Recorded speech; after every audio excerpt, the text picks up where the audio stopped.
Hello everyone. This video is about the accrued interest function in Excel. This is a simple yet powerful function if you are working with bonds or loans or other debt instruments. Without further ado, let's jump into an example and understand the function.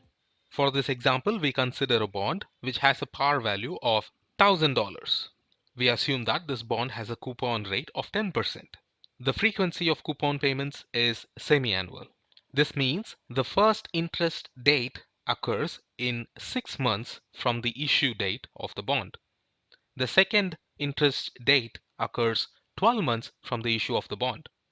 In the accrued interest problem, we are interested in finding out how much of interest is accrued until a certain date.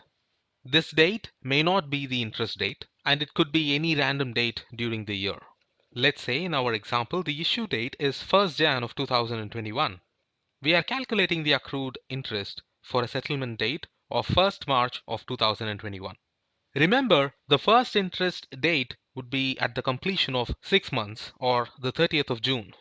Let's understand this problem and then let's use the accrued interest function to solve the problem. Firstly, we have a 10% coupon rate on a $1,000 par value bond, which means the annual coupon rate is $100. Semi-annually, that would be $50.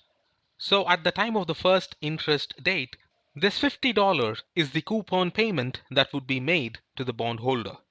Now, since our settlement date is the 1st of March, it means that we have completed 2 months in our investment and we are looking at how much of interest would be accrued till date.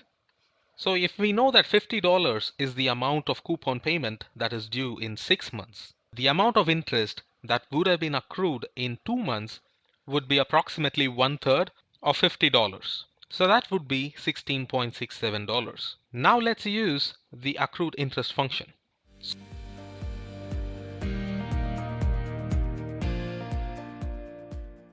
So we have an equal to sign followed by ACCRINT, open brackets. The first argument is the issue date, comma, the second argument is the first interest date, comma, the third argument is the settlement date, comma, the fourth argument is the coupon rate, comma, the fifth argument is the par value, comma, and the last one is the frequency. We close the bracket and hit enter. We see the result, and the result is $16.67. This is the amount of interest that has been accrued in the first 2 months. Now, some of you may have a question that all these months may not have equal number of days. In other words, in actuality, a 2-month period may not exactly be 1/3 of 6 months.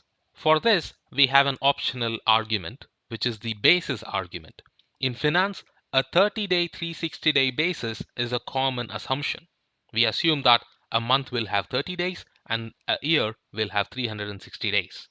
When you don't enter any value in this argument, Excel considers the default 30, 360-day basis. You can explicitly supply this input by passing a value 0 to this argument. So if I enter a 0 here and check the result, it's the same as the result that we had before, because by default Excel assumed that the calculation is based on a 30-day, 360-day basis. When we say 0, it explicitly tells Excel that it's the 30-day, 360-day basis. If you want to do the calculation based on the exact number of days during the calendar year, then you will have to pass a value of 1 for the basis argument. In this example, if I do that, then I get a result of $16.29, which is slightly different from the earlier result. I hope you found this video useful. If you have any questions, post them in your comments. And if you are new to FinPanda Academy channel, don't forget to subscribe. Thanks for watching.